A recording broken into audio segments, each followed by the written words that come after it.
Penempatan mengejutkan Amar Zoni di Lapas Cipinang. Aktor Amar Zoni kembali menjadi sorotan publik setelah kepindahannya ke Lapas Kelas Ratu Cipinang. Namun yang mengejutkan, ia langsung ditempatkan di blok khusus dengan pengawasan ketat. Keputusan ini bukan tanpa alasan. Kementerian Hukum dan HAM melalui Ditjen Pemasyarakatan, Ditjenpas, menegaskan bahwa status hukum dan profil tahanan menjadi pertimbangan utama.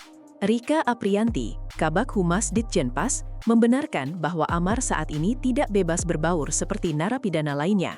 Penempatan di blok khusus bukan sekedar ruang tahanan biasa, melainkan tempat dengan kontrol maksimal yang hanya diperuntukkan bagi mereka yang dianggap berisiko tinggi. Kebijakan ini langsung menimbulkan pertanyaan publik. Apa sebenarnya yang membuat Amar harus menjalani masa penahanan dalam kondisi seketat ini? Apakah ini bentuk hukuman tambahan? Atau ada alasan lain yang lebih serius di baliknya? Blok khusus, ruang paling ketat dalam Lapas Cipinang. Blok khusus di Lapas Cipinang bukanlah fasilitas biasa. Ini adalah tempat di mana narapidana yang dianggap berisiko tinggi menjalani penahanan dengan pengawasan ekstra ketat. Di tempat ini, setiap gerak-gerik penghuni diawasi ketat oleh petugas, dan akses untuk keluar masuk pun sangat terbatas. Rika Aprianti menyebutkan bahwa kebijakan ini sejalan dengan prosedur standar seperti yang diterapkan di Lapas Karanganyar, Nusa Kambangan, yang terkenal dengan pengamanannya. Artinya, meskipun Amar saat ini berada di Jakarta, protokol yang diterapkan padanya sama dengan narapidana di pulau penjara dengan pengamanan maksimum. Dalam blok ini, tidak semua narapidana bisa ditempatkan, hanya yang berstatus tertentu seperti residivis, tokoh publik, atau mereka yang kasusnya menyita perhatian besar. Amar, sebagai publik figur dengan riwayat kasus narkoba berulang, masuk dalam kategori tersebut. Status high risk jadi alasan utama pembatasan.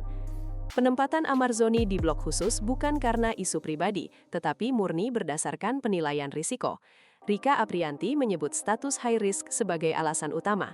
Status ini diberikan kepada narapidana yang dianggap memiliki potensi untuk menimbulkan keributan, kabur, atau memengaruhi penghuni lapas lain. Dalam kasus Amar, status ini mungkin berkaitan dengan popularitasnya, rekam jejak hukum sebelumnya, serta perhatian media yang terus mengarah padanya. Pemerintah tentu tak ingin lapas menjadi pusat perhatian akibat potensi pelanggaran internal. Oleh karena itu, segala risiko ditekan sedini mungkin melalui sistem blok khusus ini. Penilaian risiko dilakukan secara menyeluruh, termasuk kondisi psikologis, tingkat penaruh, serta kemungkinan upaya manipulasi sistem. Bagi Amar, status ini adalah konsekuensi dari sorotan publik dan catatan kasus sebelumnya, bukan semata karena popularitas. Amar tak bisa sekamar sendiri, bercampur pun dilarang. Meskipun blok khusus memiliki kontrol tinggi, bukan berarti Amar mendapatkan fasilitas mewah. Justru sebaliknya, dia tidak diberikan sel pribadi dan tidak diizinkan untuk bercampur dengan narapidana lain. Hal ini disebabkan oleh kondisi Lapas Cipinang yang sudah mengalami overkapasitas atau overload. Rika menjelaskan, karena penuh, maka penempatan Amar disesuaikan dengan ketersediaan ruang dan tetap mengacu pada standar operasional prosedur yang berlaku. Situasi ini membuat Amar hidup dalam keterbatasan ruang dan sosial. Ia tidak bisa memilih teman sekamar, tidak bebas bergerak, dan tidak bisa bersosialisasi secara normal. Ini berbeda jauh dengan narasi publik yang kerap membayangkan bahwa artis akan mendapat perlakuan istimewa di balik jeruji. Di lapas, status selebritas tidak menjamin kenyamanan, justru bisa berbalik menjadi pembatasan lebih ketat demi keamanan bersama. Lapas Cipinang overload, tekanan tambahan bagi semua. Kondisi Lapas Cipinang saat ini mengalami kelebihan kapasitas, dan hal ini turut memengaruhi penempatan Amar Zoni. Dengan jumlah penghuni yang jauh melebihi daya tampung, pengelolaan ruang dan keamanan menjadi tantangan serius. Dalam kondisi seperti ini, setiap penempatan harus mempertimbangkan risiko sosial dan keamanan. Bagi Amar, situasi ini menjadi tekanan ganda. Selain status high risk, dia juga harus menghadapi kondisi lapas yang penuh sesak. Tidak ada ruang untuk fasilitas khusus atau perlakuan eksklusif. Bahkan sel pribadi pun menjadi barang langka. Hal ini juga menimbulkan pertanyaan tentang kondisi kesehatan mental dan fisik para tahanan, termasuk Amar. Ketika ruang terbatas dan tekanan tinggi, bagaimana para napi, terutama yang terkenal, bisa menjalani hari-harinya? Apakah sistem lapas kita sudah cukup adil dan manusiawi dalam menangani kasus seperti ini? Jenguk, hanya untuk keluarga inti dan pengacara. Salah satu pembatasan paling mencolok adalah soal kunjungan. Amar Zoni tidak bisa dikunjungi oleh sembarang orang. Hanya keluarga inti seperti orang tua, saudara kandung, istri sah, serta kuasa hukum yang diizinkan untuk bertemu. Kebijakan ini ditetapkan guna menghindari potensi gangguan keamanan dan penyalahgunaan akses. Rika Aprianti menekankan bahwa selebritas sekalipun harus tunduk pada aturan. Tidak ada pengecualian meskipun Amar adalah publik figur. Kebijakan ini juga menjadi cara lapas memastikan bahwa proses hukum tidak terganggu oleh intervensi eksternal atau upaya menciptakan opini publik. Pembatasan ini sekaligus membatasi akses media dan pihak-pihak yang tidak berkepentingan. Dengan begitu, semua informasi tentang Amar hanya berasal dari sumber resmi, tanpa spekulasi liar atau narasi yang menyimpang. Dalam konteks hukum, ini adalah upaya menjaga integritas proses penegakan keadilan.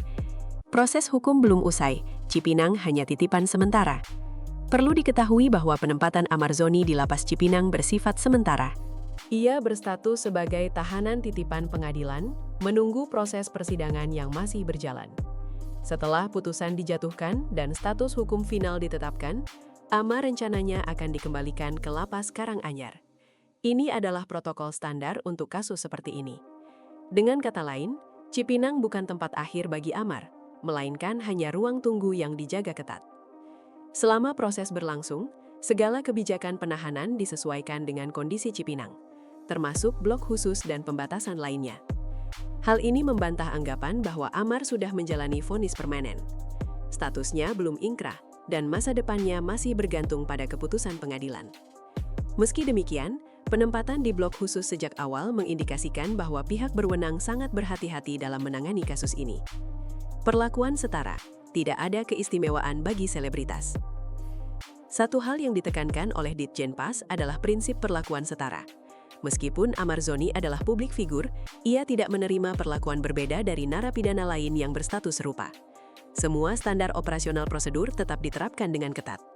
Penempatan di blok khusus bukan berarti diistimewakan, justru sebaliknya, ini menunjukkan tingkat pembatasan yang tinggi. Dalam sistem pemasyarakatan, siapapun yang dianggap berisiko harus diperlakukan dengan kewaspadaan ekstra, termasuk selebritas. Langkah ini menjadi bukti bahwa sistem hukum tidak tunduk pada popularitas. Justru, nama besar bisa menjadi beban tambahan bagi seorang narapidana. Dengan sorotan publik yang terus-menerus, pihak lapas harus memastikan bahwa tidak ada celah untuk isu miring, pelanggaran, atau narasi yang menyimpang. Semua dilakukan dengan prinsip keadilan, keamanan, dan transparansi, demi menjaga integritas lembaga pemasyarakatan. Sorotan publik bisa jadi pedang bermata dua. Kasus Amar Zoni menjadi contoh nyata bagaimana sorotan publik bisa menjadi tekanan tambahan dalam proses hukum. Di satu sisi, perhatian media dapat membantu pengawasan eksternal terhadap proses peradilan.